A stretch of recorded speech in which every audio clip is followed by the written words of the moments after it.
a Patricia Ravelo Blancas, a Norma Ledesma, a Marín Cuchirón y modera la doctora Claudia Alonso González, y ella nos hará favor de presentar a nuestros amigos.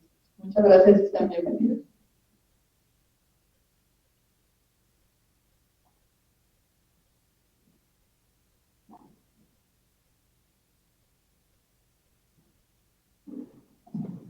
Buenos días, bienvenidas, bienvenidos a este segundo panel. Agradecemos mucho su presencia y agradecemos sobre todo la presencia de las ponentes que nos acompañan en la mesa. Muchas gracias por venir y compartir sus reflexiones. Como ya mencionó la doctora Elvia, originalmente este panel lo habíamos imaginado con el título Procesos de revictimización, atención y reparación integral a víctimas indirectas. Las ponentes nos fueron rebasando afortunadamente en sus propuestas y se fueron incorporando nuevos ejes a esta idea original. Y el primer eje que se aborda en esta mesa, que se va a abordar, es una propuesta de intervención educativa para fomentar la no violencia en comunidades que han sido o que han recibido el impacto no solo de la violencia generalizada, sino también de la violencia de género y la violencia feminicida. En un segundo momento se va a abordar o se va a plantear una reflexión en torno a experiencias de lucha y resistencia emprendidas por víctimas indirectas de feminicidios. Y finalmente, bueno, hacia el cierre de la mesa, se va a hacer una reflexión en torno a mujeres sobrevivientes de violencia sexual en contextos de guerra, mujeres que han reinventado su propia noción de justicia.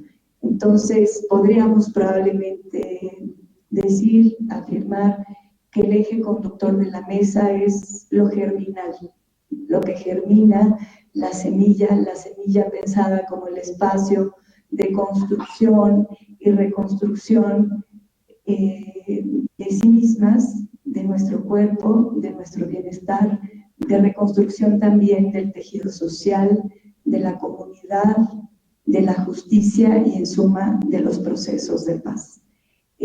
Bueno, vamos a comenzar con la primera ponente. Voy a leer su reseña. Es la doctora Patricia Ravelo Blancas. Ella es doctora en Sociología por parte de la Universidad Nacional Autónoma de México y cursó la especialidad en Estudios de la Mujer en el Colegio de México.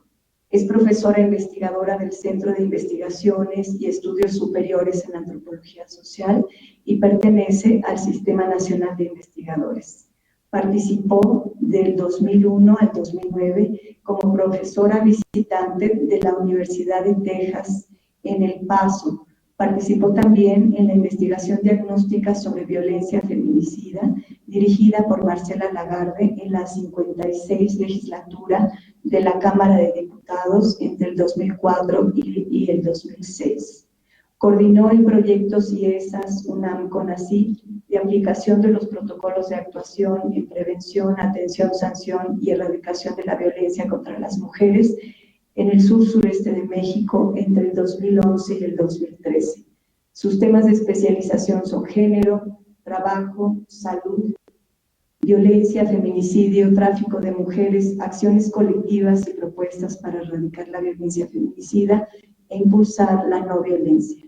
Es profesora de la línea Géneros, Violencias, Sexualidades y Migraciones del posgrado de Antropología Social del CIESAS en la Ciudad de México, coordina el Seminario Binacional Diversidad sin Violencia con UTEP y UACJ, coordina también el proyecto Mujeres Migrantes en Situación de Calle con colegas de UTEP y UACJ y el Seminario Internacional Antología, Violencias y Feminismos, Desafíos Actuales del CIESAS FONCA 2019. Su ponencia es titulada Propuestas de Intervención Educativa para fomentar la no violencia. Le doy la palabra a la doctora Patricia Ravelo.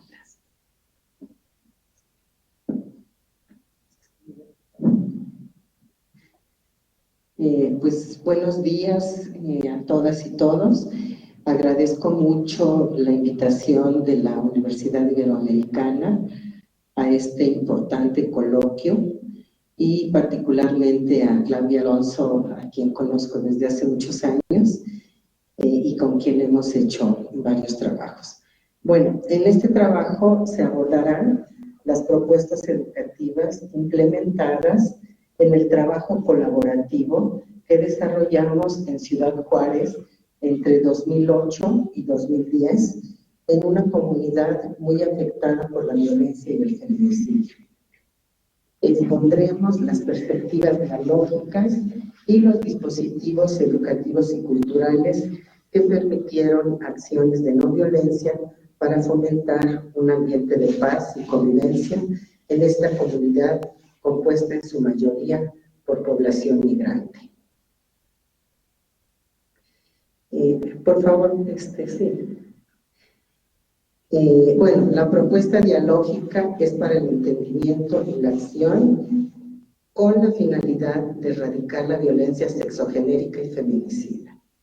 Estas propuestas de intervención fueron diseñadas para propiciar acciones transformadoras en el ámbito educativo, elevar la conciencia y obtener prácticas que sirvan para cambiar los comportamientos violentos y fomentar una cultura de respeto de las relaciones sociales y de género, de reciprocidad y de benevolencia. Como postula la filosofía de Gandhi, hay que despertar una conciencia de comprensión, de amor, de capacidad infinita. La no violencia es una táctica política de liberación, de realización personal y espiritual en sí misma. La perspectiva de intervención colaborativa tiene que ser completa, integral, cooperar y fomentar relaciones de reciprocidad y respeto. Esta propuesta está orientada a resolver una problemática muy particular de las comunidades y grupos de la ciudadanía, como es la violencia sexogenérica y feminicida. Se centra en aportar y enriquecer las ideas, conocimientos, saberes y acciones de las y los participantes para propiciar cambios que conlleven al bienestar social. Para garantizar mejores resultados en la experiencia de intervención, propiciamos relaciones de autonomía, enlazando el respeto, el compromiso y la responsabilidad en todo el proceso de colaboración en estas comunidades. Bueno, el primer dispositivo político, económico, educativo y cultural para esta colaboración dialógica es precisamente la comunidad de Lomas de Poleo, y como ya vieron, ¿me puedes pasar la anterior?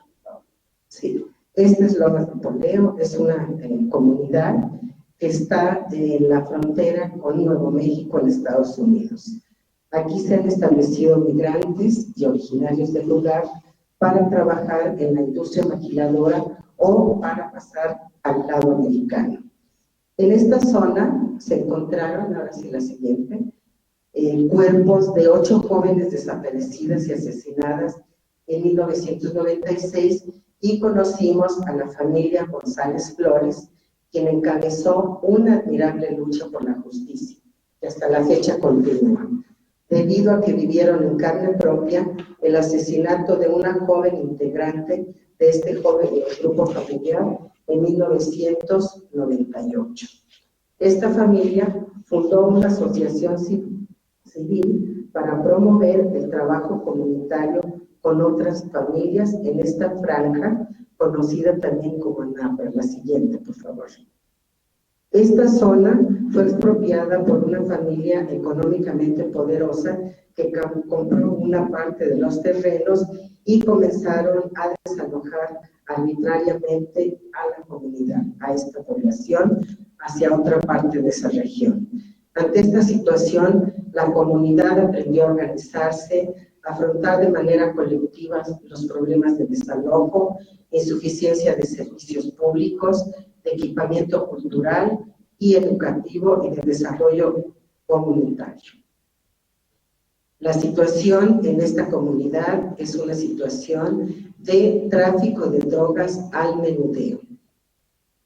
y esta situación la han encarado de manera pacífica siempre los colonos de esa zona, y para eso se formó un grupo comunitario, policía comunitaria, que se llamó los zorros del desierto, quienes vigilaban que todo estuviera en orden, que no hubiera desmanes hacia los niños, hacia las mujeres y los jóvenes.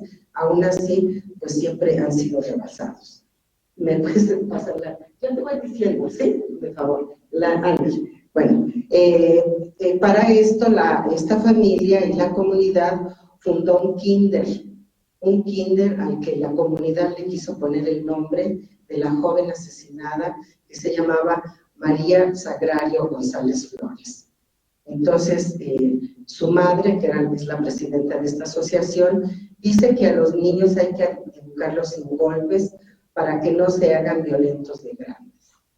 Este jardín fue impulsado desde 2001 en la comunidad por un financiamiento de UNO Mujeres, en el cual nosotros participamos y logramos que una de las hermanas de Sagrario se pudiera certificar como educadora de preescolar, y que al kinder, que en ese entonces estaba instalado en la zona desértica, en una casa, sin ningún equipamiento educativo, le dieran el registro de la sede. Ahora sí, el siguiente, por favor.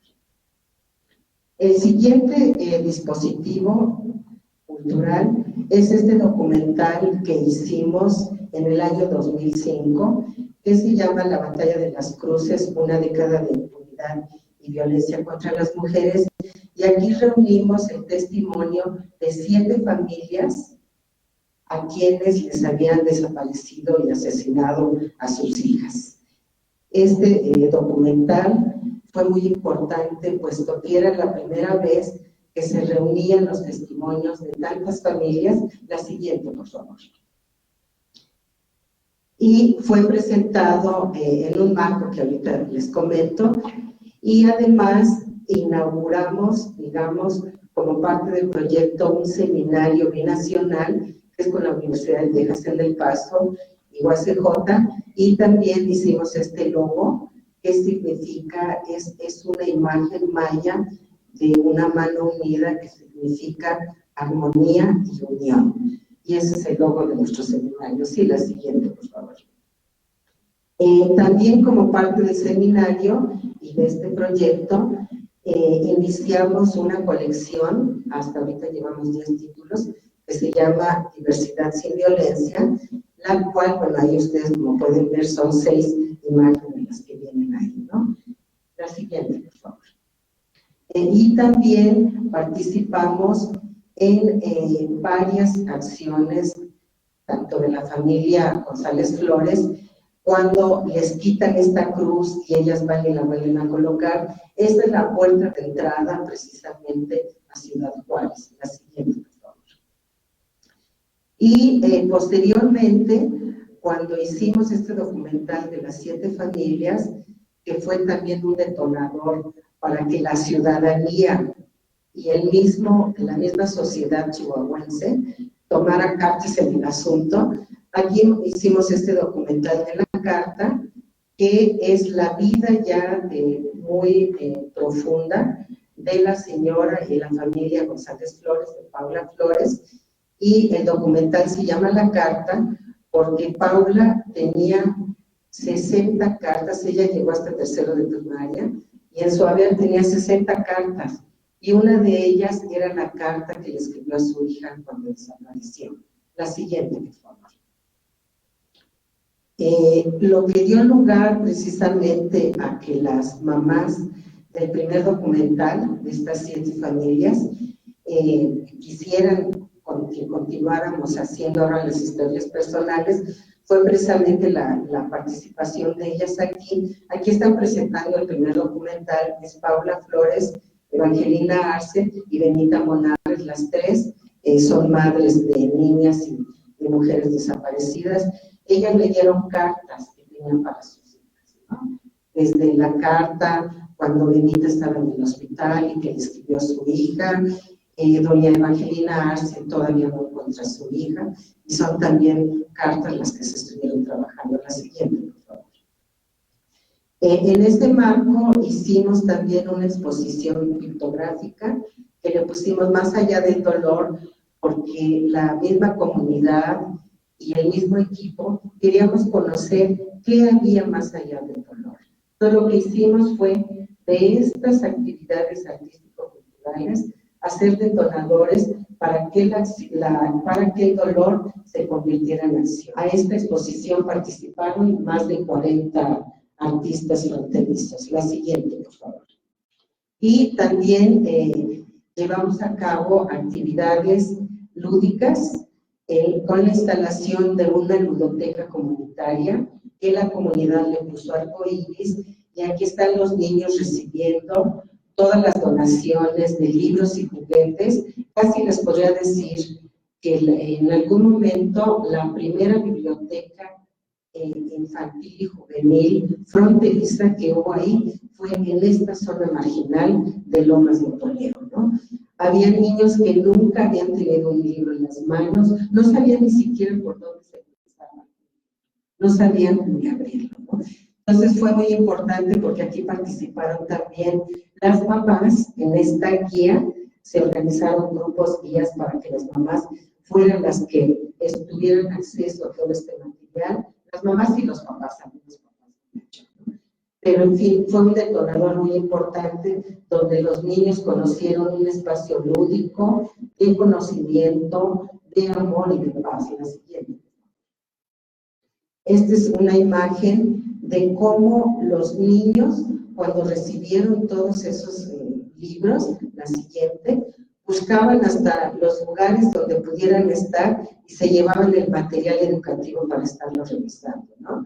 Ahora estos niños obviamente ya no son los niños de esa época. La siguiente, por favor. Ya son niños más grandes que ahorita les comento, y también logramos con el equipo de la UAM que lleváramos una ludoteca UAM móvil, la ludoteca móvil que venía en ese camionzote y que traía muchas actividades por dentro, conferencias, diapositivas, mapas. Los niños se formaban una y otra vez para entrar a esta ludoteca y conocieron también lo que es la convivencia, donde no hubiera golpes, donde no hubiera violencia. La siguiente, por favor. Y el siguiente dispositivo que trabajamos fue un cómic, un material que creó una niña de 7 años. La siguiente, por favor. Creó esta personaje, esta heroína, la siguiente, que es María del Poder Estrada, mejor conocida como Empoderada.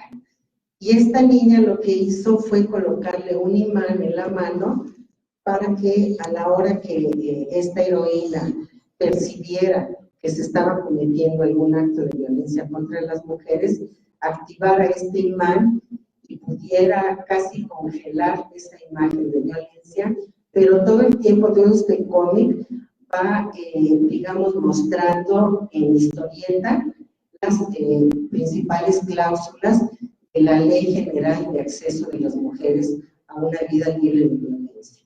La siguiente, por favor. Y bueno, también participamos, digamos, en todo este trabajo en el 2001, que aquí me estoy yendo un poquito más para atrás, para la consulta ciudadana que se elaboró con la Red Ciudadana por la Dignidad y la Justicia en Ciudad Juárez, en la cual hicimos un reporte civil que le fue entregado a la señora Altona Aguirre, que en ese entonces era comisionada, para que de ahí se pudiera dar trámite a todas las solicitudes que habían de las mamás para que se fueran sus casos a la sentencia del campo algodonero, que como ustedes saben, se aceptaron 3 casos únicamente en aquel entonces, aunque ahorita están reabriendo precisamente la corte y la misma Paula Flores fue de nuevo a presentar el caso de su hija, ¿no? La siguiente, por favor.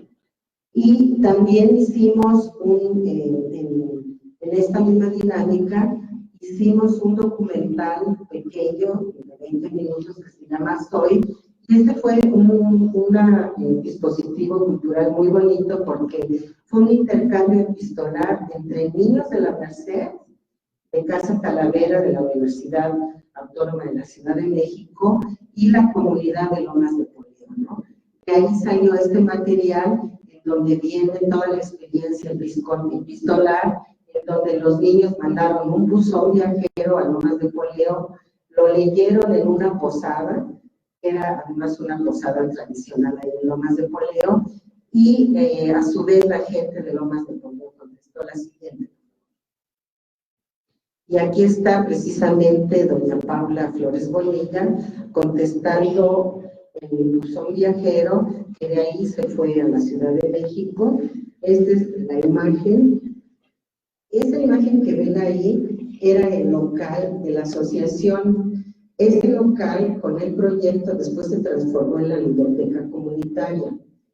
Y bueno, se sigue trabajando todavía mucho con la comunidad, pero desafortunadamente la violencia rebasó mucho a la comunidad, llegaron las extorsiones, la familia González Flores tuvo que salir de Ciudad Juárez por amenazas de muerte, por extorsiones, pero pues la verdad es una comunidad admirable, con quien seguimos teniendo mucha colaboración. La familia regresó porque ahí están todas las semillas.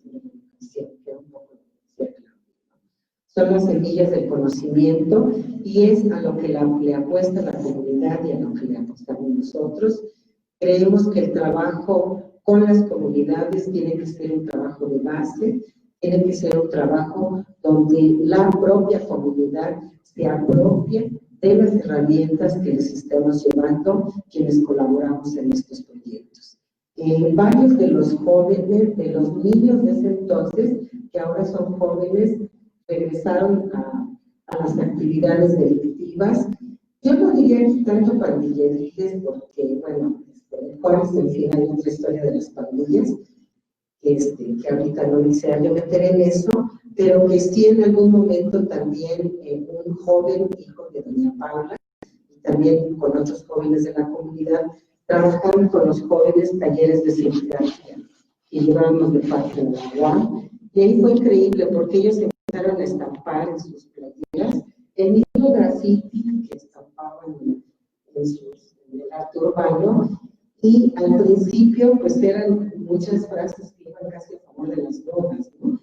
Y la misma señora, la misma comunidad, como que se espantaron un poco, pero les dieron, que pasó un poco como comentaba Lucía, cuando hablaba con las reclusas, que, o sea, de no estigmatizar más. Entonces dejamos que ellos sacaran todo lo que ellos querían sacar desde dentro con estas actividades lúdicas, y afortunadamente varios de ellos, hay algunos que ingresaron a la universidad, hay otros que salieron y están estudiando para maestros, y bueno, sí hay algunos que también pues delinquieron y han estado de nueva cuenta en la cárcel, ¿no?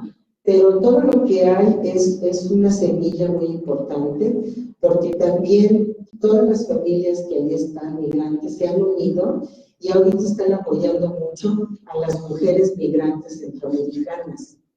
Entonces, ahí hablando un poquito de los lazos de sororidad y demás, me parece que es muy valioso que ahí mismo en la comunidad todo el trabajo de colaboración dio precisamente estos frutos, ¿no? Que la propia comunidad siga desarrollándose, que sigan exigiéndole al gobierno, que ya sabemos que pues es difícil conseguir todo, pero ya por lo menos ya tienen alumbrado público, antes no tenían, ya tienen calles pavimentadas que tampoco tenían, ya tienen más escuelas y ya tienen un poco de más acceso a actividades educativas y culturales, y ahí seguimos pues el equipo de investigación que es interdisciplinario, apoyando y trabajando en la comunidad y poniendo pues, nuestro trabajo a su servicio. Esa es la mística que nos gusta tener en las fiestas y que nos gusta tener también como un equipo de investigación colaborativa y dialógica. Entonces, yo hasta ahí lo dejaré. Muchas gracias.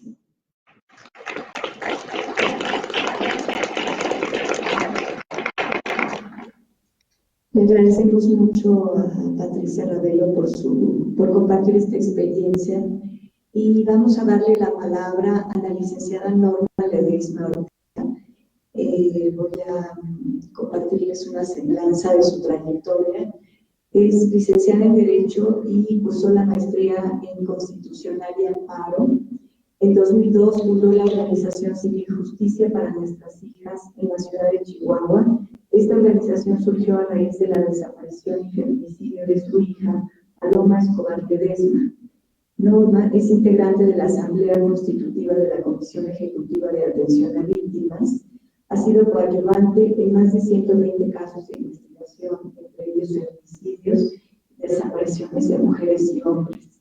Ha tenido diversos cargos honoríficos y ha recibido distintos premios nacionales e internacionales por su destacada trayectoria como defensora de los derechos de las víctimas de feminicidio, trata de personas y otros hechos victimizantes en el estado de Chihuahua. Su ponencia es titulada Experiencias de lucha y resistencia frente a los feminicidios en México. Gracias. Gracias.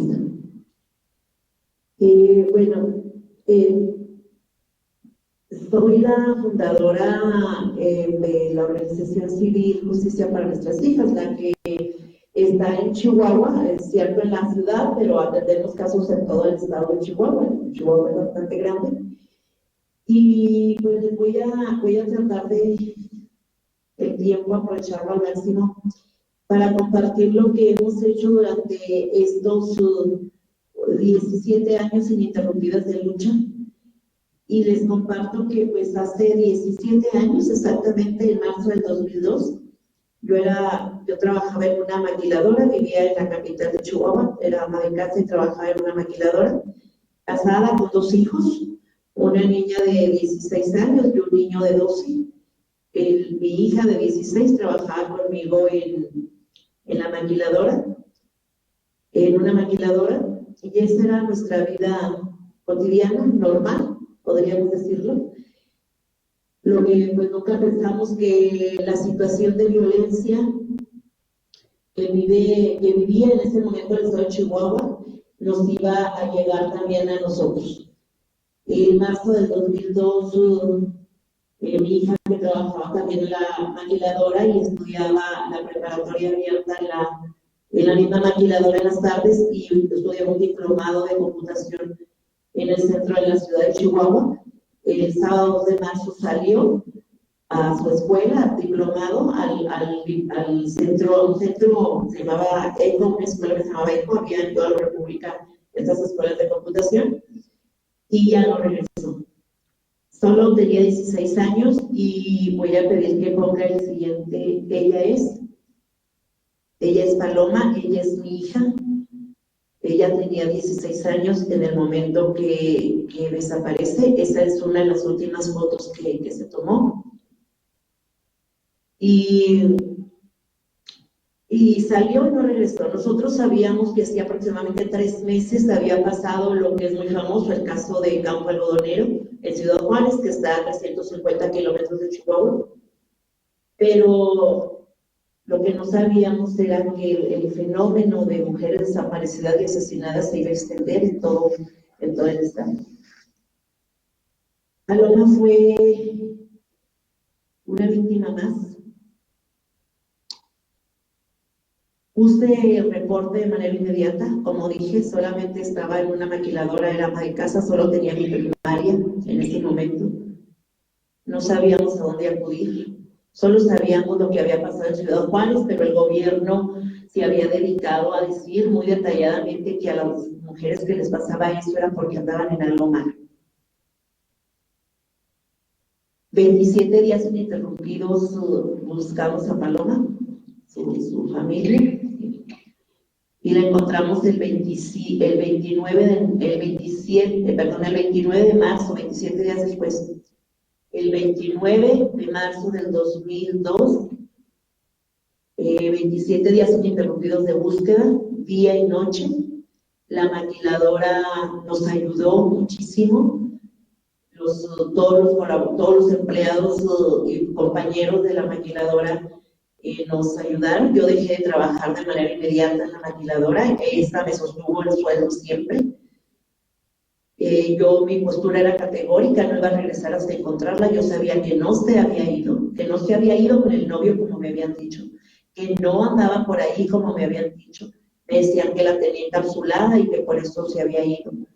Yo sabía que no era así. Y en ese inter de esos 27 días de búsqueda ininterrumpida día y noche, 6 familias más de la ciudad de Chihuahua nos hablaron me hablaron en particular para decirme que sus hijas también estaban desaparecidas unos meses o un año o 2 años atrás, exactamente igual, en el centro de la ciudad, y que nadie les había atendido correctamente.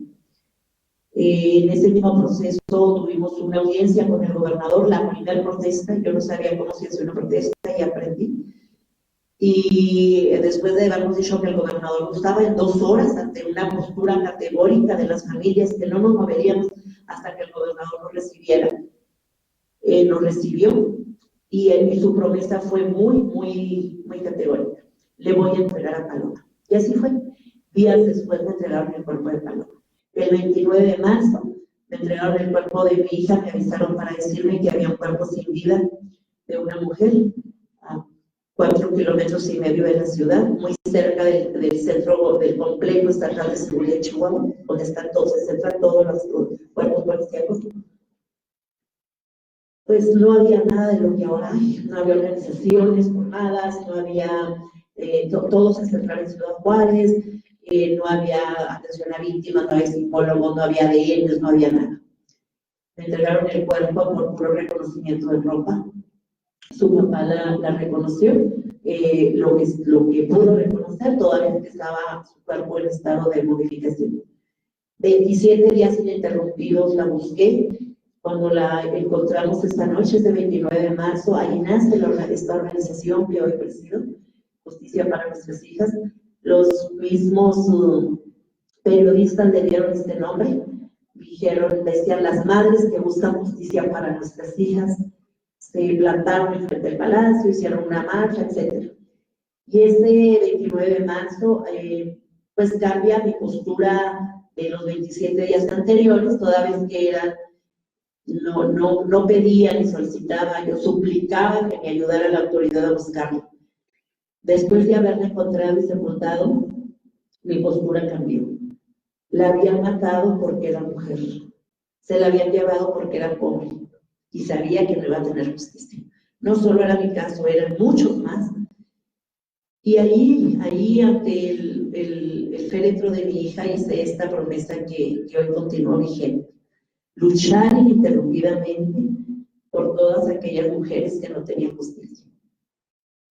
Así es como nace Justicia para Nuestras Hijas, con un caso que es Paloma, 6 casos más que se suman para el 29 de marzo, ya eran 7. Actualmente representamos más de 200, tenemos 214 casos, que les puedo decir es el estatus de cada uno de ellos. Ahorita también atendemos hombres desaparecidos o homicidios. Del 2002 al 2019, ¿qué hemos hecho? La que sigue. Ahí me voy a centrar a tratar de contar toda la historia. Pues nace la organización en el 2005, logramos hacer un convenio, que el Estado haga un convenio con el equipo argentino de antropología forense, en el cual ingresa a Chihuahua, toma muestras de ADN de las familias y compara con todos los cuerpos que han sido sepultados, o bien con todos los demás con las familias, y entrega un gran número de mujeres que habían sido desaparecidas, muertas, y las tenía el CEMEFO, no se las habían entregado a su familia. En el 2000, nos constituimos como AC en el 2005. En el 2006 iniciamos, yo trabajaba en la maquila, salía a la maquila y me iba a la fiscalía, no teníamos ninguna sede todavía. En el 2006 logramos hacer lo que le llamamos la primera unidad investigaciones especiales, solamente trabajamos en Chihuahua, pero un grupo especial que nomás trabajaba 14 casos de nosotros. En el 2007, cabe mencionar que en 2003 logramos meter el caso de Paloma en la Comisión Interamericana. Y bajo ese marco y esa vigilancia de este organismo de derechos humanos, bajo ese marco llega a Chihuahua un colombiano y un chileno a revisar los casos de feminicidios de nosotros de Chihuahua, y ahí es donde yo aprendo a analizar las carpetas, insisto, solamente con mi primaria. Ahí decido que tendría que estudiar. El conocimiento es poder.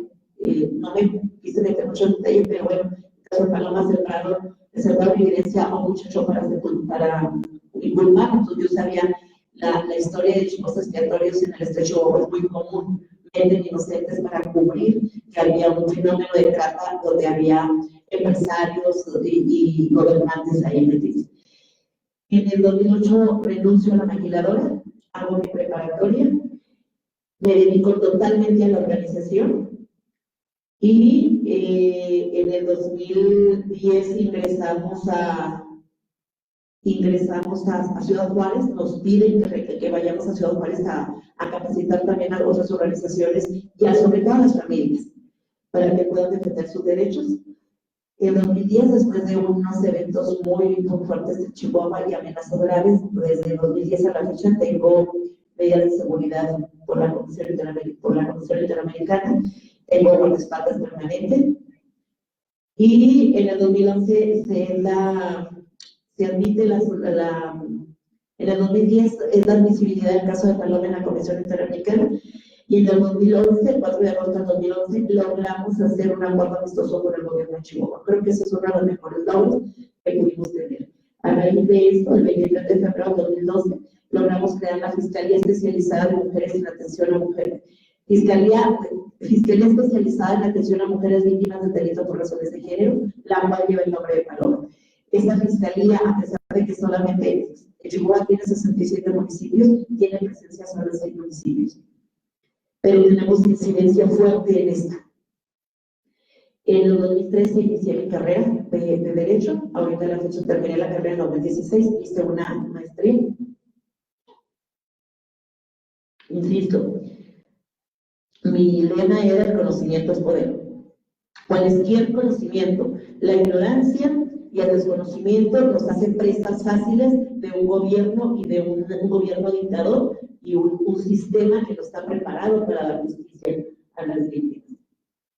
En el 2015, antes de graduarme de la licenciatura, ganamos un juicio que se llamó, porque llamó el juicio del año, en Ciudad Juárez, es el juicio del Arroyo del Navajo, de 50. Bueno, ahorita tenemos un grupo en Ciudad Juárez con 53 casos, pero en ese entonces eran 11 casos de mujeres jovencitas que habían desaparecido, las asesinaron, las tiraron, encontramos sus restos en Arroyo del Navajo y ganamos una sentencia de 690 años para los imputados. Es una banda de crimen organizado muy grande, luego se detuvo nomás a los de abajo, todavía los de arriba no seguimos con eso. Y bueno, seguimos trabajando por cuestiones de tiempo. Voy a resumir en parte de lo que hacemos. Si pasamos un poco las imágenes, bueno, hacemos protestas, a lo mejor no se alcanza a ver muy claro, pero bueno, casi cada 25 de noviembre hacemos, en el marco del 25 de noviembre, son panoramas, y las mujeres, todas las madres, ponemos fotos de sus hijas y cada quien pone un mensaje. Estos son de los eventos que nunca jamás vamos a poder planificar.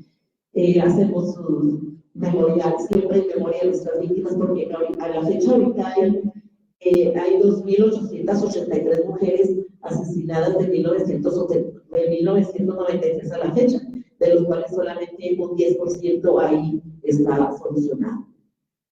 La que sigue. Ahí pues hacemos también, ahí por ahí en esa fila voy yo, hacemos rastreos porque sabemos que en Chihuahua pues nos las matan y nos las pierden. Igual hacemos rastreos de hombres, también ahí estamos, coordinamos, hemos capacitado a los policías de sensibilización y en búsqueda. Ahí estamos, ahí estoy yo también ese año 2017 encontramos 119 cuerpos en diversas fosas en Valle de Juárez. Ahí estamos, este año fue bastante difícil entre hombres y mujeres. Esta es parte de la dinámica que hacemos diariamente. Y bueno, también Justicia para Nuestras Hijas tiene muy concreto lo que hace.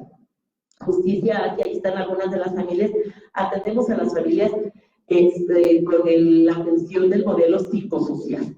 ¿Por qué psicosocial y no el sistema tradicional? Porque el tradicional no nos estaba funcionando, necesitamos el psicosocial. ¿Por qué? Porque de pronto las familias que vivimos un problema como el que nosotros estamos viviendo, nos enojamos, tenemos una familia, etc. Y nunca nos volvemos a reincorporar a la sociedad, jamás nos vamos a reincorporar. Por eso cuando te hablan y nos hablan de que hablemos de reparación integral, yo soy consejera de la Comisión Consultiva de Atención a Víctimas a nivel federal. Y es algo que peleo mucho. No puedes hablar de reparación o de restitución porque no te pueden restituir. Cuando nos asesinan a una hija, a un familiar de esta forma, y sin justicia, porque el caso de mi hija sigue sin justicia, solamente puedes luchar para reconstruir. Por eso la atención psicosocial es muy importante, porque como familia nos reconstruimos. Y pues voy a omitir muchos otros detallitos, pero por cuestión de tiempo les comparto. Nuestro análisis final es que vivimos en un estado de derecho fallido, el sistema no está preparado para atender, está preparado, políticamente está preparado para atender los delitos, o sea, cuando ya se cometieron. Se habla ahorita de prevención y de los jóvenes, yo me identifico mucho con esta parte, también trabajamos con programas de prevención. Existen programas y campañas de prevención, pero no existe política pública. A los gobiernos y al federal y a los estatales, menos a los municipales, les interesa crear una política pública de tal forma que pueda haber cambios. A los tantos cambios puede haber en un joven, en un niño, a los 5, 8, 10, 12 años. Entonces, ninguno le invierte. Invierte nada más en el relumbrón de 3 a 6 años, pero no le invierte a largo plazo. Por eso no trabajan en prevención. Entonces, nosotros trabajamos en diversos programas, entre ellos ahorita estamos trabajando que están abordando juntos, y tratamos de invertirle a eso. Y nuestro lema de estos programas de prevención es que con pláticas no se quita el hambre, ni tampoco se acaba la violencia. Tienen que darles a los jóvenes plan de vida. Se hablaba en la vez anterior de objetivos, de sueños, de planes. Los niños y niñas no nacen malos ni delincuentes, los nace la misma sociedad, los gobiernos sin oportunidades. Nuestro objetivo final de la organización, tenemos, a pesar de la situación adversa en la que vivimos, tenemos y consideramos que como sociedad tenemos que levantarnos. El gobierno no va a cambiar si la sociedad no cambia. Damos talleres porque queremos empoderar a las familias para que puedan seguir luchando por sus derechos y multiplicar ese conocimiento. Esta sería la última frase. Y se los decimos mucho a las familias cuando llegan con nosotros. Los que nos hicieron daño son nuestros enemigos, no son nuestros maestros, no nos podemos meter en las filas de ellos. Y la última frase fue cuando estaba Felipe Calderón de presidente, cuando traía yo amenazas muy fuertes y me ofrecieron sacarme esta año. Y yo lo consulté con mi hijo, que ya ahorita tiene 30 años, pero nosotros tenía como 20. Y yo le decía, pues vamos, o sea, porque realmente yo tenía que vivir refugiada, no lo veía, traía hasta 6 escoltas. Y me dijo esta frase: o cambias de país o cambias a tu país. Nosotros, como familia de Paloma, como representante de la organización, no nos hemos movido de la ciudad, no nos hemos cambiado, porque estamos convencidas que nada de lo que nos pase a nosotros será peor que lo que le pase a Paloma. Paloma no está y seguiré luchando hasta el último hálito de vida, porque así se lo prometí, para que todas las palomas vuelvan a su vida. Gracias.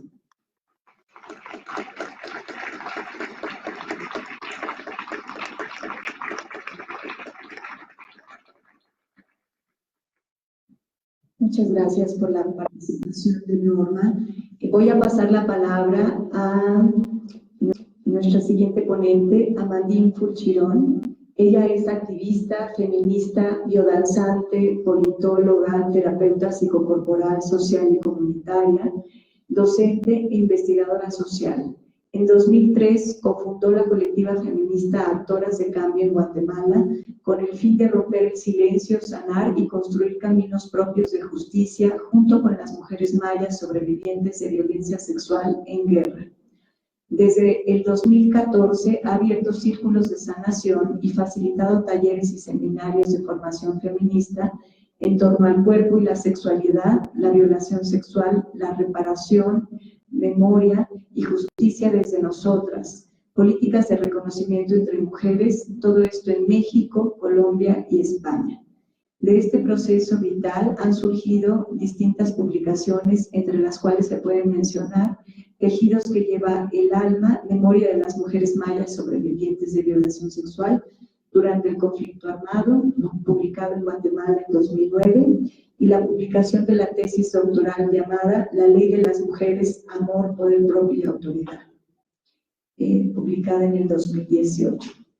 Su ponencia se llama Mujeres sobrevivientes de violación sexual en guerra reinventan la justicia desde el cuerpo, la vida y la comunidad. Y antes de pasarle la palabra, les quiero comentar a las ponentes que tenemos tiempo. Entonces, en la ronda de preguntas, para poder ampliar cosas que hubieran faltado, afortunadamente vamos muy bien de tiempo. El panel cierra a la 1, entonces son las 12, para que se amplíen con libertad. Bueno, entonces ya que me dan la libertad, lo voy a tomar. Y les voy a pedir que se levanten un ratito, porque estos temas en un salón tan frío, la verdad es que a mí ya me está haciendo temblar. Solamente les voy a pedir 3 minutos de su tiempo. Vamos a sacudir un poco las piernas.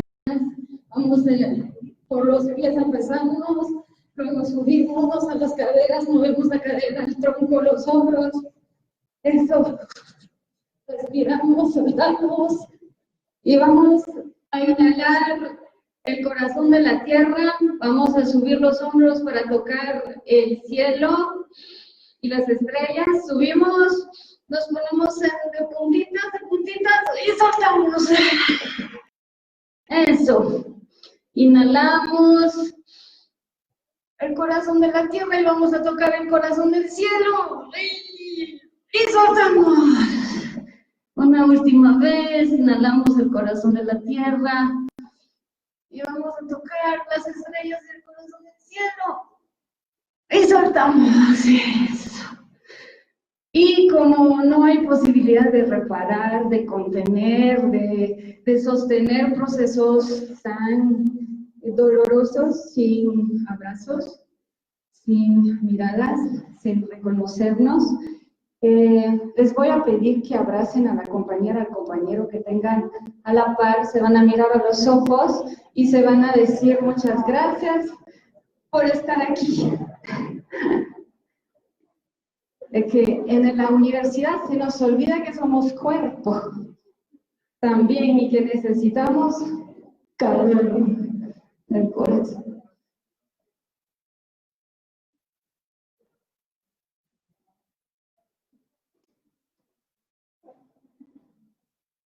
Bueno, ven, solo fueron 2 minutitos, pero como dice Mercedes Sosa, ¿quién dijo que todo está perdido? Yo vengo a ofrecer mi corazón. Y no hay posibilidad de transformar ni de reconstruir sin entregar el corazón. Entonces, ya me presentaron, empezamos un proceso en 2003 con la colectiva Actoras de Cambio en Guatemala. Es una colectiva que abrió el espacio realmente en Guatemala para poder romper el silencio en torno a los crímenes sexuales que fueron cometidos de forma sistemática y masiva contra mujeres mayas durante el conflicto armado. Luego yo he ido también a Colombia y aquí en México pues me sigue tocando estos temas, aunque desde contextos distintos, pero la militarización del territorio que se da a través del ejército, del narco, de los paramilitares, de las pandillas, tienen consecuencias similares pues por lo menos en toda América Latina. Entonces sí funciona, lo puedo hacer, qué bien. Entonces, ¿cómo hacemos para reparar lo irreparable? Cuando lo que ha sido, como dijo muy bien Norma, ¿no? Como no hay posibilidad de restituir. En este caso no estamos hablando de mujeres que desaparecieron, pero que sí fueron brutalmente torturadas y esclavizadas sexualmente durante años por el ejército y por los paramilitares. ¿Cómo se restituye, cómo se repara cuando es el propio cuerpo y la vida que fue destruido y que fue roto? En efecto, no hay reparación externa posible, solo hay posibilidad de reconstruir, y como lo plantean las mujeres, tanto en Guatemala como en Colombia, la necesidad de revivir por dentro y de poder construir una vida contenta. Eso quiere decir una vida contenta, es decir, una vida sin violencia, una vida en paz, una vida en dignidad. Solo eso implicaría o significaría, digamos, ser reparadas y tener justicia. Otro punto muy importante para las mujeres que hemos acompañado es la necesidad de construir condiciones para que no vuelva a suceder, ¿verdad? Ni a sus hijas ni a sus nietas, como lo planteó muy bien Norma.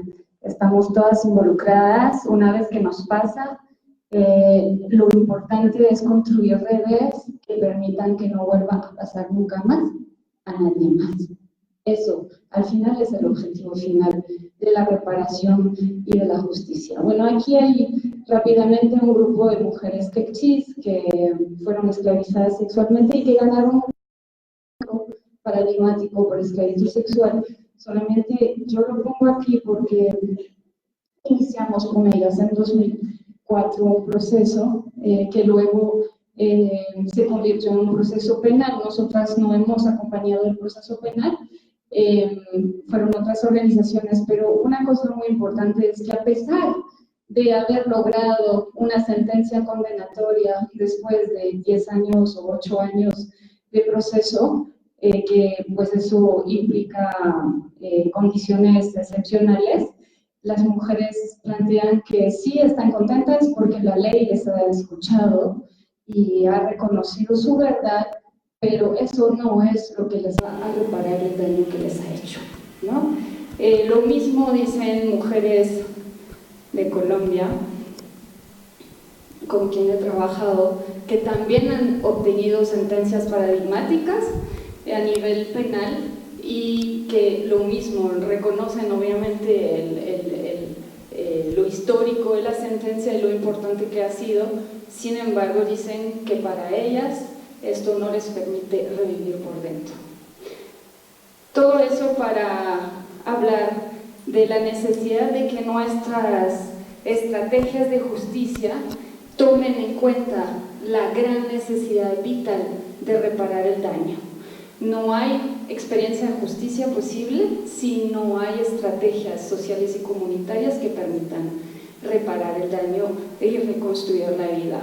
Aquí un testimonio de una mujer de otro grupo, una lideresa MAM, que es parte de Huehuetenango, en Guatemala, y que han, digamos, emprendido otros procesos más comunitarios entre los grupos de mujeres.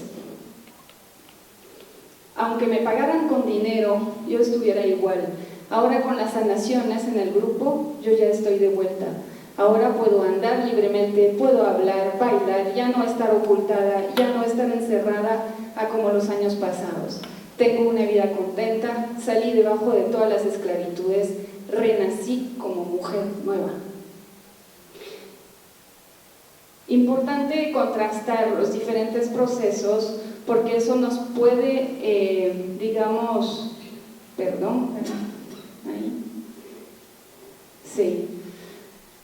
los diferentes procesos nos hablan de, digamos, lo que se siente y lo que es importante en el momento de reconstruir la vida. Y tal y como también Benadas lo veía en India, es que eso lo podemos ver y evaluar en diferentes procesos en diferentes países, que la vida al final no es construida a través de grandes gestos originados en el reino de lo trascendental, sino a través de un descenso en lo cotidiano. Es decir, la reparación, el hecho de reconstruir, es un proceso cotidiano de largo plazo y se hace en comunidad. El sentimiento de haber sido reparadas y haber reconstruido la vida solo aparece a partir del momento que vamos reconstruyendo cada una de las dimensiones que han sido rotas por los crímenes vividos, ¿no? Y de ahí lo importante de conocer de qué estamos hablando cuando estamos acompañando procesos de ese tamaño, de largo plazo. Cuando estamos hablando de crímenes sexuales, las consecuencias no son las mismas que otros tipos de crímenes. Entonces, para poder reparar o para poder reconstruir necesitamos saber qué ha sido roto, qué ha sido dañado y no aplicar una misma fórmula a todo y a todos los tipos de crímenes para conseguir que sea justicia o reparación. Son procesos que se tienen que pensar y adecuar a partir de los daños vividos. ¿Qué pasa en cuanto a los crímenes sexuales? ¿Cuáles son las rupturas centrales que generan los crímenes sexuales en nuestras vidas? La violación sexual es el único crimen de lesa humanidad, la única tortura, y no solamente en tiempos de guerra, porque ese es un continuum que se aprendió desde chiquita, a veces en la casa, a veces en la escuela, a veces en la calle, y que el Estado o que grupos paramilitarizados o grupos masculinos con armas han institucionalizado como práctica común de guerra para someter territorios y para destruir la vida de las mujeres. Es algo común, y es el único crimen por el que se sospecha a las víctimas no solamente de haberlo consentido, sino además de haberlo gozado. ¿En qué otro tipo de crímenes la sociedad sospecha a las víctimas de haber gozado el crimen del que han sido víctimas? A nadie se le ocurriría preguntar a alguien a quien fue torturado en la cárcel si esto lo ha disfrutado y gozado. A nadie se le ocurriría. Bueno, pues cuando se trata de las mujeres y de las asesinadas y torturadas sexualmente, es la misma sospecha de haberlo consentido y haber hecho algo malo para merecerlo, entre comillas, ¿no? Entonces, la estigmatización social desencadena un montón de violencias sociales en contra de las mujeres. No solamente es el momento de la tortura sexual o de la esclavitud sexual, que además ha podido durar años, sino que además es el único crimen por el que no hay redes de apoyo y de solidaridad posible por esa estigmatización. Se les estigmatiza de mujeres malas, de mujeres que cualquiera, de que nos hemos entregado, aún en contextos de guerra. Ese es el estigma que prevalece, que al final son las que se entregaron al ejército, que al final fueron prostitutas en las bases militares, que al final en Colombia son las que enamoraron los paramilitares. En fin, eso impide generar un proceso de movilización en solidaridad para la recuperación y la justicia. Desencadena además una serie de violencias contra ellas, abandonos, exclusión de la familia o de la comunidad donde se vive, más violencias sexuales, se vuelven más, o nos volvemos más accesibles, más violables cuando hemos sido víctimas de violación sexual. se potencia, se aumenta mucho más la cadena social de violencias que en contra de nosotras y en contra de las sobrevivientes.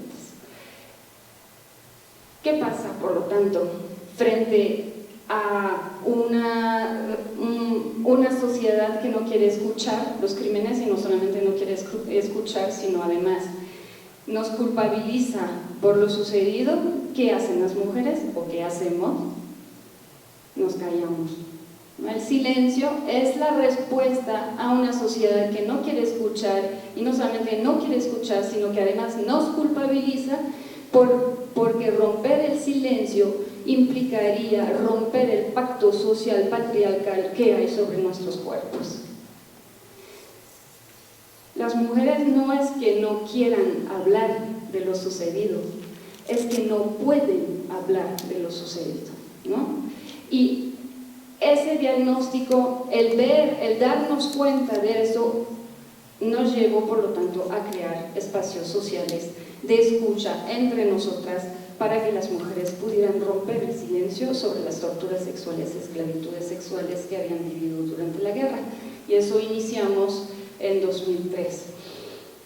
Cuando se calla un crimen, o cuando se callan injusticias que vivimos en el cuerpo propio, el cuerpo es el que grita. Aunque la sociedad nos diga, olviden, silencien, no digan, porque si dicen, les van a culpabilizar, porque si dicen, las vamos a violentar, porque si dicen, las vamos a matar, ¿qué pasa? Nos callamos, pero el cuerpo no calla. Nos empezamos a enfermar. Las mujeres planteaban siempre al inicio que después de la violación sexual se habían quedado asustadas. ¿Qué es eso del susto? Pues al final el susto es el alma que se va del cuerpo, es decir, es el aliento de vida que se va yendo poco a poco del cuerpo, es la muerte en vida. Las mujeres en Guatemala hablan de susto, las mujeres en el Caribe, en Colombia, hablan de muerte en vida. La conclusión es la misma. La vida se va del cuerpo. Nos enfermamos y muchas se murieron de susto. Por eso, revivir por dentro, renacer como mujer nueva es lo que representa la posibilidad de ser reparada y la posibilidad de tener justicia en estos casos. El grupo de mujeres es el grupo de mujeres, cuando hablo de grupo de mujeres, hablo del grupo de sobrevivientes que se reunió con la posibilidad de romper el silencio y de sanar las heridas dejadas por la tortura sexual. Ahí es donde se encontró reparación, ahí fue el lugar de reparación. No fue una política pública de Estado, que bueno, eso en las preguntas podremos ampliar, que han sido un escándalo. La única forma que encuentran para reparar crímenes sexuales no puede ser una reparación distributiva, no puede ser una reparación económica. La reparación económica se da para daños materiales, pero cuando se trata de los crímenes sexuales no es suficiente y hasta puede ser indignante porque sigue fomentando la idea de que somos las que pedimos dinero a cambio de haber intercambiado nuestro cuerpo, ¿no? Entonces muchas mujeres que recibieron la reparación económica al final volvieron a confrontarse y enfrentarse a estigmatizaciones de ese tipo. ¿Por qué? Porque no está acompañado, obviamente, de una política que reconoce la responsabilidad del ejército, de los paramilitares, bueno, de los agresores o perpetradores que han cometido esos delitos.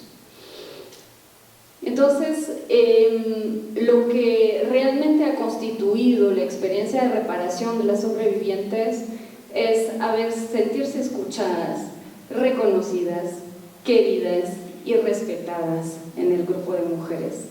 Lo voy a desarrollar un poquito más. ¿De qué se trata? Porque el solo hecho de haberse sentido escuchadas es importante. Cuando solo hay silencio después de haber vivido el horror, necesitamos un espacio para poder hablar. Pero hablar implica tener un espacio que nos escucha. Y el haber sido escuchadas, haber encontrado un espacio donde poder hablar, ha implicado además poder empezar a expresar el dolor, es decir, poder empezar a llorar.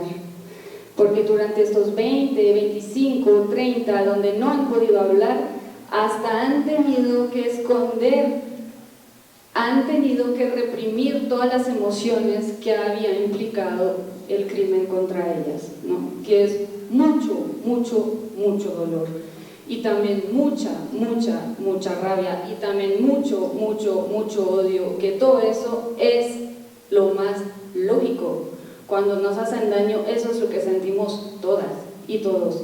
Pero necesitamos un espacio para poder expresarlo y para reelaborarlo, para ponerle otra explicación que no sea la explicación que nos ha dado la sociedad, que no sea la versión oficial militar y contrainsurgentes que nosotras nos hemos entregado al ejército, que nosotras no hemos cerrado la puerta, que nosotras no hemos calentado las tortillas, que nosotras le hemos sonreído a los paramilitares. Esa es la versión oficial.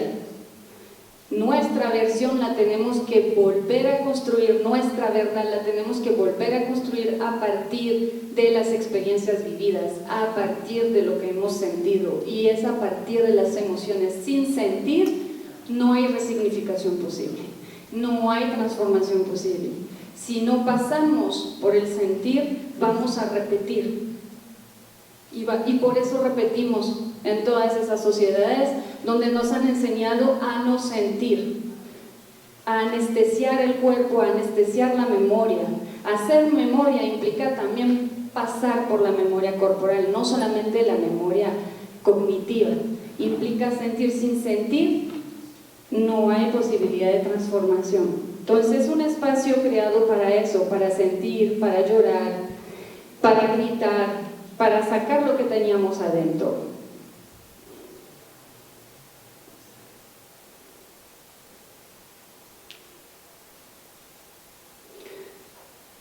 Al escucharse también en un espacio, porque como nadie hablaba, pues cada una pensaba que había sido la única. Entonces al encontrarnos con muchas y muchas, porque estamos hablando de cientos, bueno, nosotras hemos trabajado con más de 500 mujeres, pero son muchas más. Pero el hecho de encontrarse con otras pares que han vivido lo mismo les ha permitido empezar a validar la verdad, a reconocer su propia verdad, a nombrar la verdad y a establecer su verdad, que no es la misma que la verdad de los otros, de los vecinos, de los paramilitares. Pero lo importante es que al reconocer su verdad en colectivo hay posibilidad de validar lo que sucedió con sus propios nombres, con sus propias experiencias, con sus propias emociones.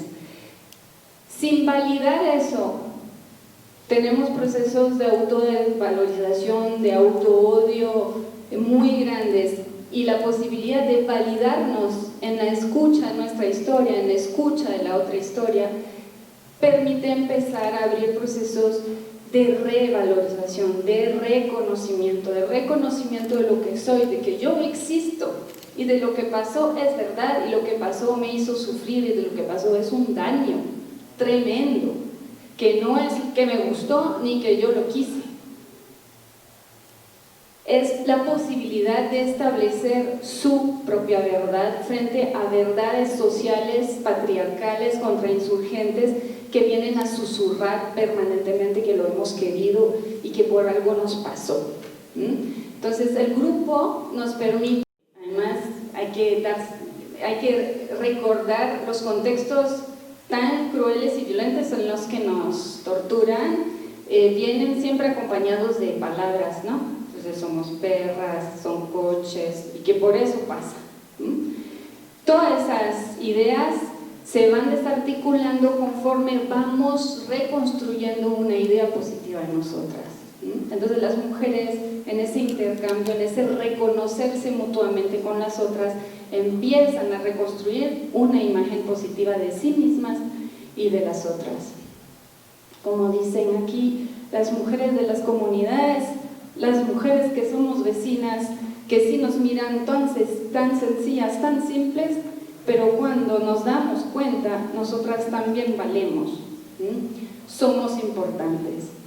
Llegar a poder reconstruir esa noción de amor propio y de valor propio en colectivo, porque esto no se puede hacer por sí solo, aunque digan que individualmente nos podemos decir yo me amo, yo me amo, yo me amo. Si no tenemos un espacio social que realmente nos permite reconocernos en las otras, no hay amor propio solito así. Esas son visiones profundamente individualistas que no, digamos, nos permiten construir cambios sociales y colectivos. ¿Qué pasa? El cuerpo es el que fue invadido, es el que fue torturado. Tampoco hay reparación posible y reconstrucción de vida posible si no volvemos a sentirnos cómodas en él, si no dejamos el terror. El terror y la culpa es lo que nos deja la tortura sexual. Entonces necesitamos poner el cuerpo en medio del proceso de recuperación también. Y recuperar el cuerpo implica acercarse a él, ahí usamos muchísimas herramientas, que sea desde los masajes al inicio para que no sean sentidos como sexualizados, desde los automasajes y las autocaricias fueron fundamental para volver a crear registros emocionales y corporales distintos a lo vivido, ¿no? Sustituimos la crueldad por la suavidad y así vamos reconstruyendo poco a poco memorias corporales positivas que ya no tienen que ver con el terror o la culpa, sino con el poder estar bien y el poder estar sin miedo en el cuerpo. Aquí otro testimonio: me siento muy bien cuando muevo mi cuerpo, también cuando acaricio mi cara y toco mi cuerpo. Mi corazón se siente bien. Antes, cuando iniciamos, yo tenía mucha vergüenza, pero ya se me está quitando del corazón. Los ejercicios nos ayudan a quitar el miedo y la vergüenza. El cuerpo es fundamental, no hay reconstrucción de vida sin poner en el medio el cuerpo. También con el baile nos permite conectarnos con la alegría, con la posibilidad de despertar las ganas de seguir vivas, porque al final se sentían muertas en vida, y así es, muertas en vida, y de hecho esa es la intencionalidad política. Nos someten porque ya no tenemos ganas de vivir la vida, y además tenemos vergüenza de nosotras mismas, entonces vamos por la vida agachaditas, con la cabeza bien agachada. Entonces, reconstruir las ganas de vivir también implica eso, volver a conectar con momentos de disfrute, al inicio poquitos y cada vez más importantes. Entonces, el baile ha sido muy importante en esto.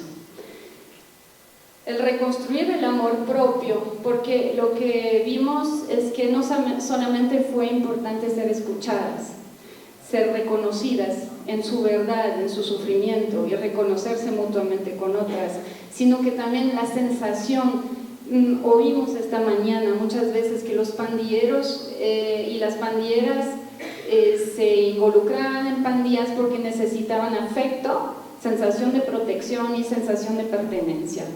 Pues es justamente eso, el sentirse queridas es la posibilidad de recrear un espacio, en ese caso un espacio entre mujeres, donde nos sintamos no solo respetadas, sino realmente queridas, es decir, hay alguien para mí, hay alguien para quien soy importante, para quien mi existencia es importante, ¿sí? Y por lo tanto, por eso hablamos de política de reconocimiento y amor, aunque muchas veces parezca cursi, no estamos hablando del amor romántico, posesivo, dependiente, no. Estamos hablando de esta disposición del corazón de abrirnos a la existencia de la otra, ¿sí? Y de abrirnos nosotras mismas a recibir también la posibilidad de ser amada, porque cuando estamos llenas de odio no hay espacio, y es lógico, no hay espacio ni para querernos a nosotras mismas ni para querer a nadie más. Entonces la idea fue también ir poco a poco recuperando esta posibilidad de amarnos. ¿Y cómo lo hicimos? Pues a través eso, de la caricia,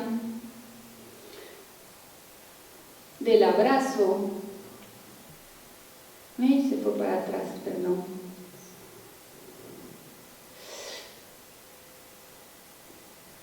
Del abrazo colectivo. Y nos dimos cuenta que era la única fuerza, el amor fue realmente la única fuerza que permitió sanar el odio y sanar la exclusión. Porque ahí no solamente fue el crimen, como les dije, sino que además fue la exclusión social de su propio entorno familiar, de su propia comunidad. Y el tener un espacio donde ser queridas, ser protegidas, ser apoyadas, implicó sanar poco a poco esa exclusión y ese odio. Para reparar el dolor y reconstruir la vida, no solamente es necesario tener un espacio donde se reconoce el dolor, también se requiere un espacio donde nos reconectamos con los poderes personales y colectivos para la vida. Y ahí pues cada grupo tiene sus historias, sus recursos, cada persona tiene sus recursos propios también.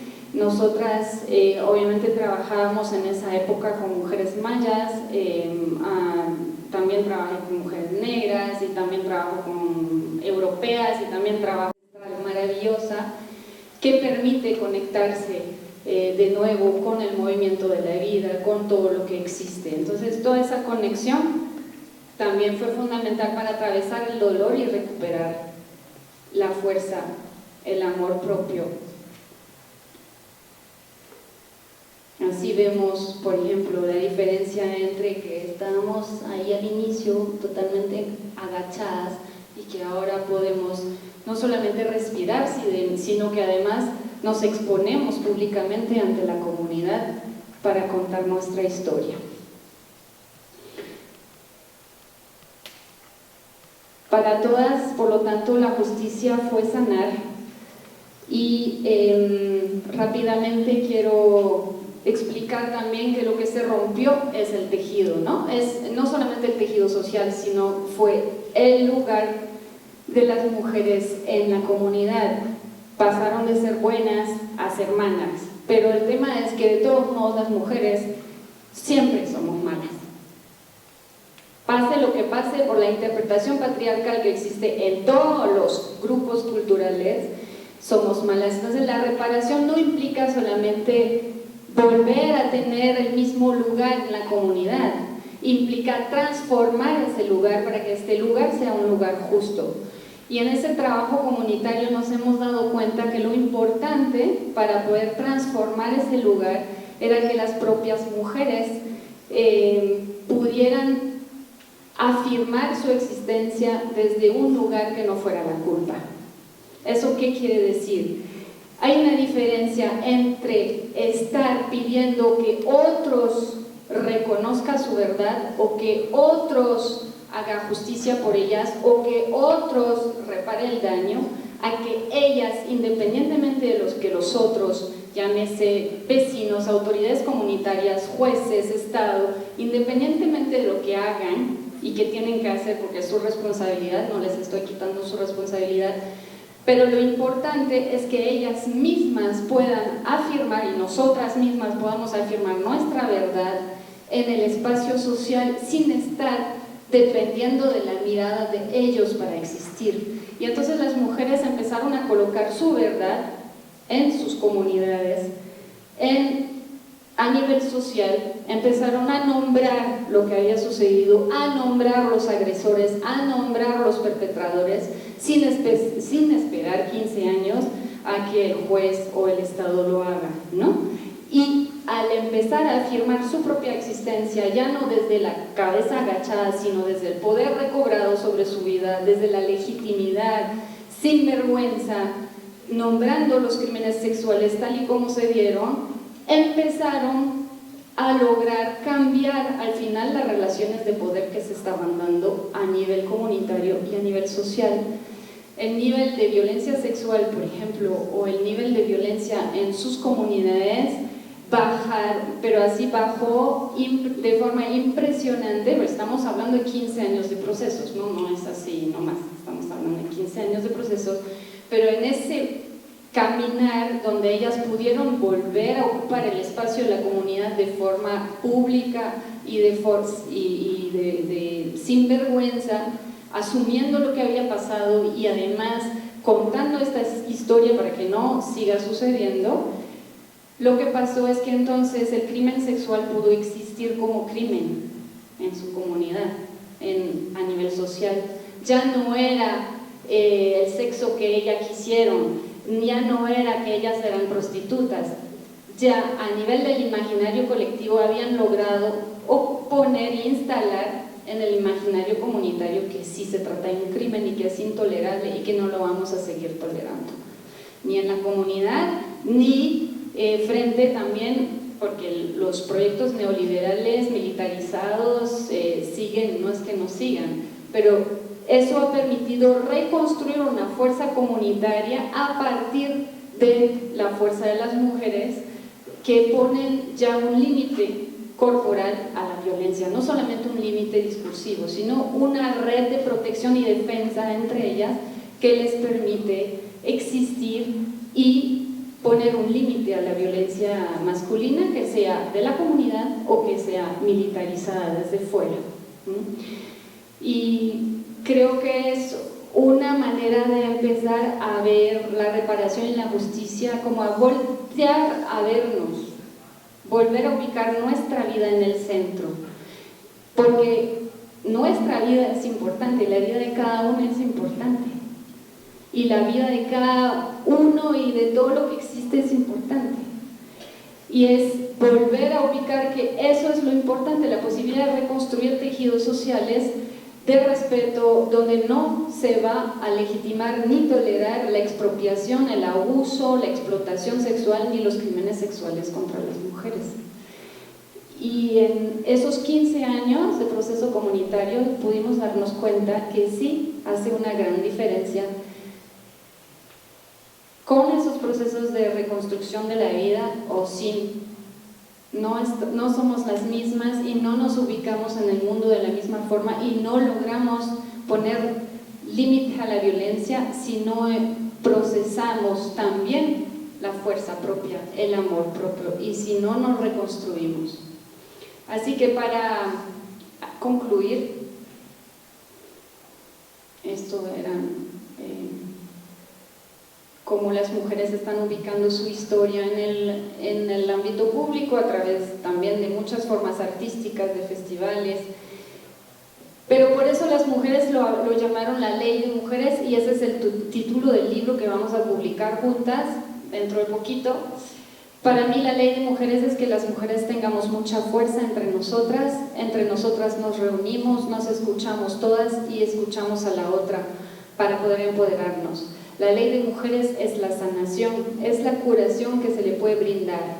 La Ley de las Mujeres es decir las cosas, es empezar en nuestra casa, decir a la pareja que no me gusta, yo no soy animal para que me pegue, es tener esta fuerza para decir que no. La justicia es el grupo de mujeres, es nuestra fuerza la que nos protege.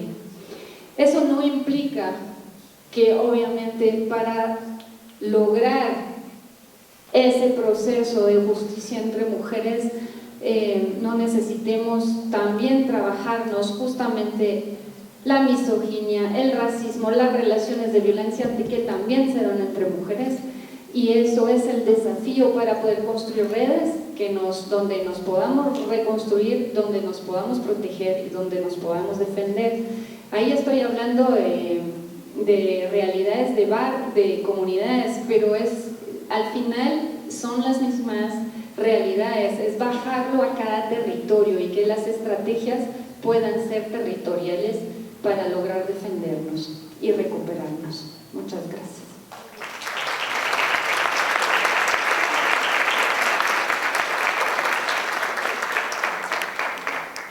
Bueno, pues muchas gracias por esta mesa y por estas reflexiones. Gracias a Martina, Norma, Papi.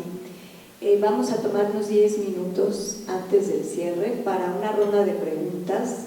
Tomamos 3, 4 preguntas y vemos si alcanzamos una ronda o dos. ¿Quién tiene algún comentario, pregunta? Por allá, ¿quién trae? Allá va el micrófono. Gracias.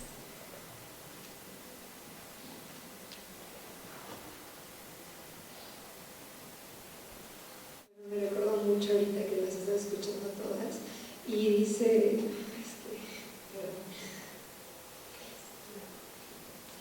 soy mujer y un entrañable calor me abriga cuando el mundo me golpea.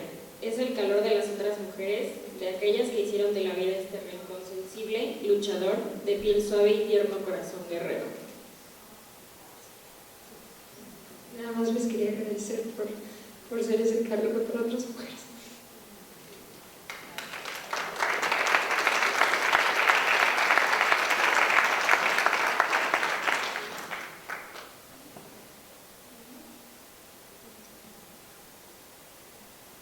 Muchas gracias por compartir esa frase y gracias por sus preguntas. Voy pasando a cada una micrófono.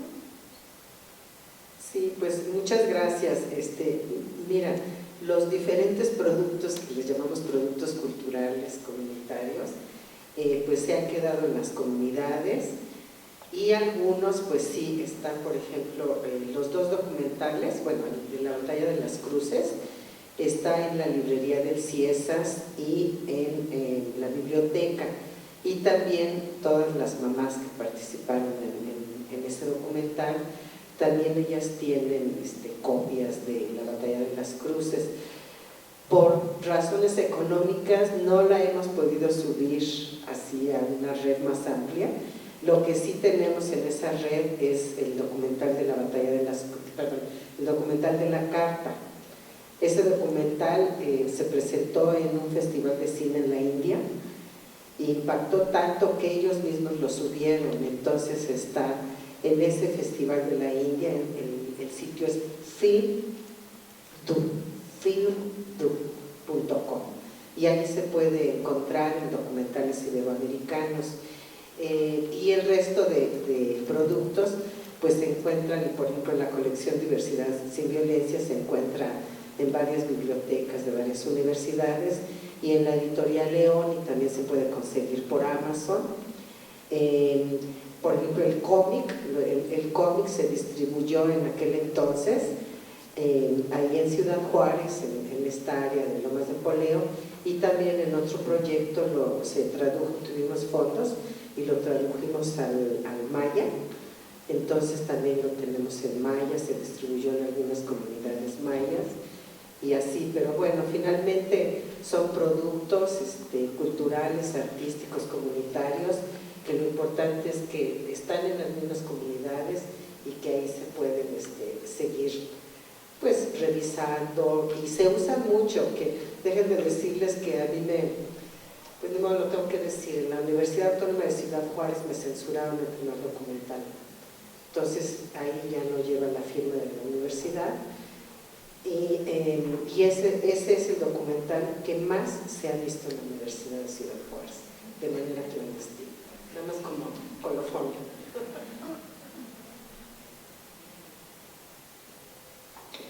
La pregunta era de qué consistía el modelo psicosocial. El modelo, incluso mencioné que por qué no la psicología tradicional. De inicio todo el mundo quería, y sucede en muchas partes, que las personas quieren darle o darnos a las víctimas de muy buena voluntad lo que ellos creen que es bueno. Entonces dice, vamos a darle, vamos a platicar con ellas, vamos a llevarles esto, vamos a hacerles lo otro.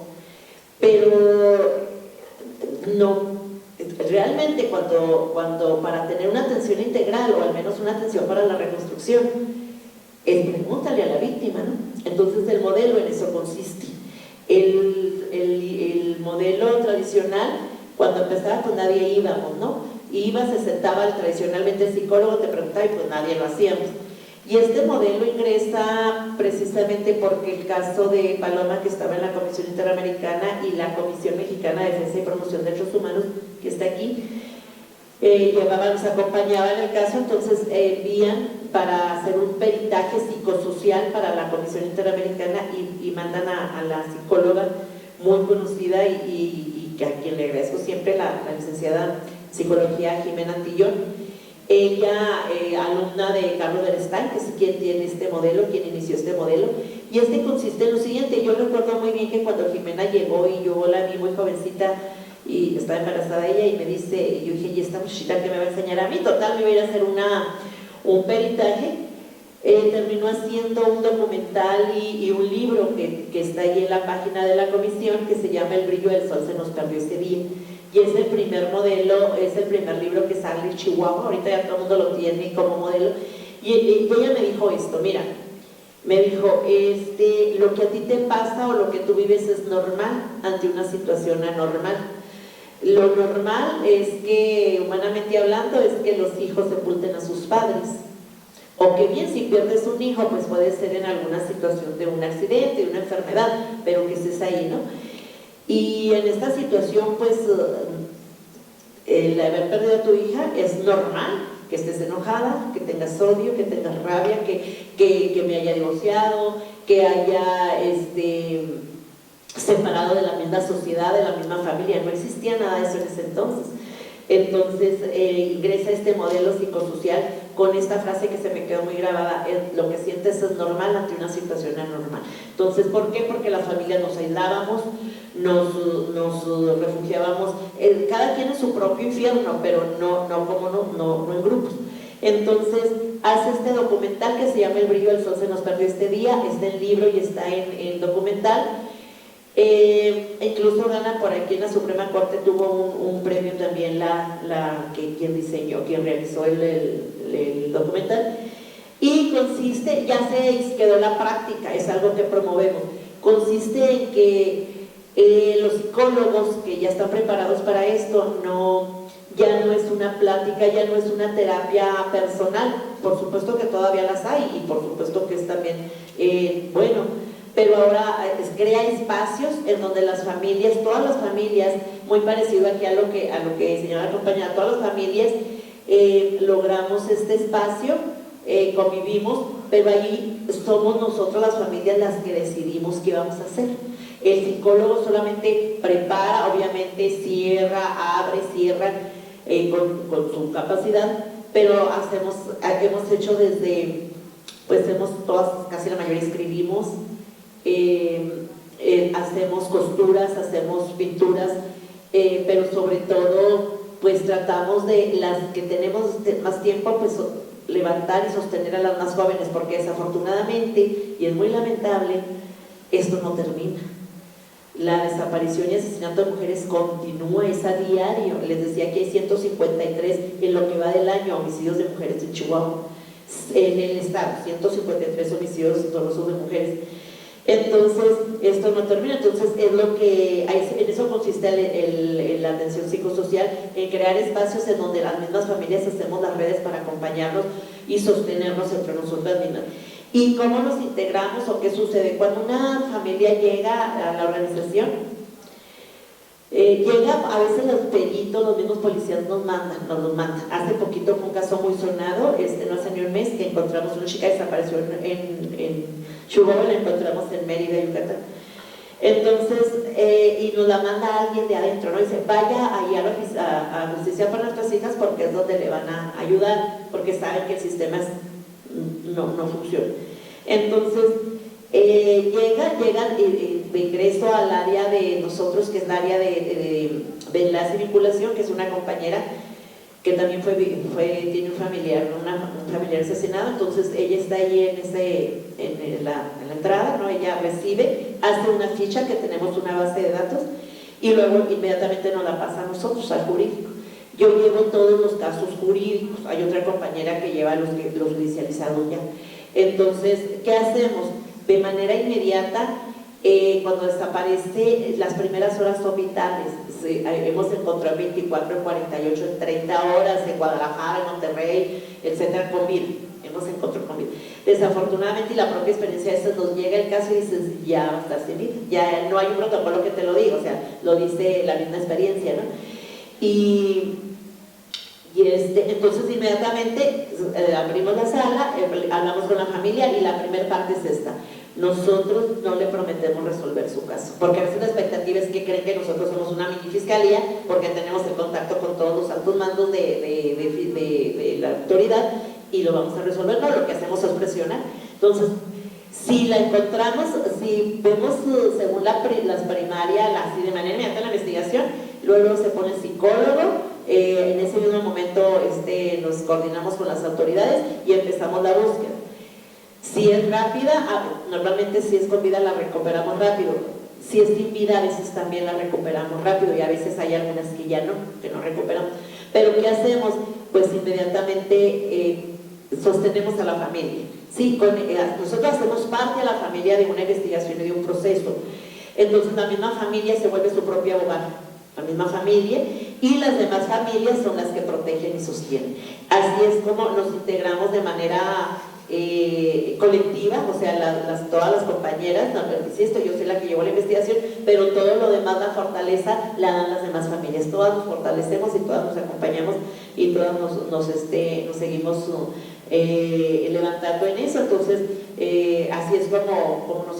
Y el propósito de la organización es multiplicar el conocimiento, pero también las buenas prácticas de fortalecimiento, porque también cabe mencionar que logramos incidencia en la fiscalía, ¿no? O sea, ya los capacitamos, sensibilizamos a los policías, en las academias entramos a hacerlo con las propias familias. Ahorita hay otro documental, hay varios, pero hay uno que se llama Volando Juntos, perdón, no, ese no se llama Como en Pausa.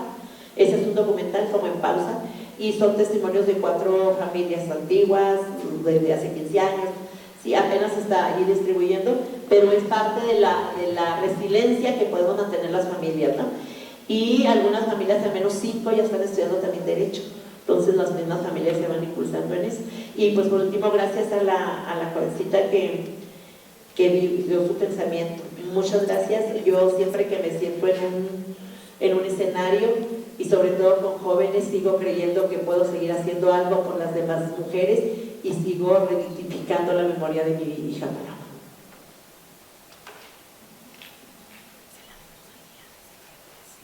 Para mí, sí. Sobre cómo se transforman ellos, ¿no?, en la comunidad. A pesar de que el grupo, digamos, el trabajo comunitario estaba entre mujeres, estaba siendo hecho entre mujeres, las mujeres luego en su propia comunidad tenían acciones, ellas públicas, de memoria, de prevención, tienen, porque siguen teniendo, de prevención de la violencia sexual, de memoria de la guerra, y eso fue una forma en la que pudieron transmitir esa memoria, también transmitir herramientas para sanar y también transmitir herramientas para protegerse y defenderse a otras mujeres, a otras chicas y a los chicos jóvenes, a poder hacer una reflexión desde sus propias escuelas, porque ellas hacen intervenciones también en escuelas, en su comunidad, para repensar un poco eso, ¿no? Cómo desconectar la masculinidad de la violencia, cómo desconectar la masculinidad de la contrainsurgencia, como más bien aprender eso, a tener otra mirada sobre sí mismos como sobre las chicas, ¿no? Entonces, lo que sí te puedo decir es que el cambio se logró no porque gente externa vino a sensibilizar, a hacer cursos sobre los derechos de las mujeres y cursos sobre que los hombres tienen que ser mejores y que tienen que dejar de golpear porque golpear es malo. No, funcionó y está funcionando porque las mismas mujeres están poniendo límites, y están poniendo límites tanto en su casa como a nivel comunitario. Ellas, digamos, más allá de querer integrarse a los espacios de toma de decisión comunitarias masculinas, por definición, ellas actúan como referentes para esos casos de violencia, para la prevención de violencia sexual. Digamos, ellas no están pidiendo permiso a las autoridades comunitarias masculinas, ellas están ya constituidas como autoridades porque las otras mujeres en la comunidad las están reconociendo, porque las niñas ya vienen con ellas para hablar de lo que está sucediendo en casa, porque las propias autoridades comunitarias ya están dándose cuenta que quienes logran resolver y empezar a cambiar las cosas es ese grupo de mujeres, ¿no? Estamos hablando de 40, 50 mujeres por comunidad, son un montón, y esa fuerza colectiva es lo que ha permitido poner un límite muy grande a la violencia. Entonces sí he visto en 15 años, puedo decirte sin problema, los cambios que ha habido tanto en los hijos como en las parejas, los hombres que se involucran ahora para apoyar, que reconocen, digamos, la violencia ejercida y reconocen que ya desde que las mujeres han levantado la voz y han dicho hasta aquí, pues no han tenido otra opción que cambiar. Es decir, el cambio no ha venido por un proceso de sensibilización, han venido porque las mujeres han recuperado el poder y han dicho hasta aquí, no el poder sobre, el poder con, ¿verdad? Es bien distinto. Y así se han transformado, y sí, yo soy testiga de los cambios que eso ha implicado tanto para la vida de las mujeres como para la comunidad. Bueno, pues muchas gracias. Le damos la palabra a Lidia. Muchas gracias, Claudia. Muchas gracias a nuestras panelistas. Muchísimas gracias al Instituto de Derechos Humanos Ignacio Ellacuría de la Universidad Iberoamericana de Puebla, mi compañera Ileana que está ahí. Muchísimas gracias, Ileana, y a todo tu equipo por este panel que estuvo muy lindo como el anterior. Muchísimas gracias.